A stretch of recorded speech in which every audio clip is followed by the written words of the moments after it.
வணக்கம் ஃப்ரெண்ட்ஸ், நம்ம விஐபி காட்டுறத பார்த்தோம்னு வச்சுக்கோங்களேன். இன்னைக்கு வந்து இந்த காருக்கு வந்து ஒயிட் எல்இடி லைட் போடுது.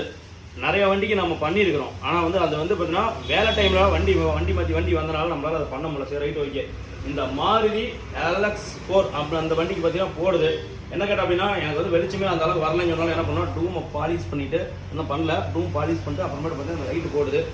இது பார்த்தீங்கன்னா அன்பிளக் அப்படிங்கிற பிராண்டு. இந்த பிராண்டில் பார்த்தீங்கன்னா 150 வாட்ஸ் இது பவர் வந்து 22,000 லோமெக்ஸ் வந்துருது. அது வந்து 5 மணி நேரம் தொடர்ந்து எரிஞ்சா ஒன்றும் ஆகாது அப்படின்னு சொல்லி போட்டுருக்காங்க. பேட்டரி பவர் 60% வந்து இருக்காது, கரெக்டாக இருக்கும் அப்படின்னு சொல்லி போட்டுருக்காங்க. அதே மாதிரி வந்து ஃபுல் டார்க் அப்படின்னு போட்டுருக்காங்க. அதாவது வந்து ஒரு எரும மாட்டு பவர் இருக்குன்னு சொல்லி போட்டுருக்காங்க. அப்புறமேட்டு பார்த்தீங்கன்னா 500 மோர் லிமிட்னு போட்டிருக்கான். சரி, ரைட்டு, அது ஓகே. நம்ம அடுத்து என்ன பண்ணலாம், ஆனால் யூனிக்காக சூப்பராக இருக்குது, வேறு லெவலில் இருக்குது. நாம் பார்த்தீங்கன்னா ஸ்கோடா ரேபிட் இதெல்லாம்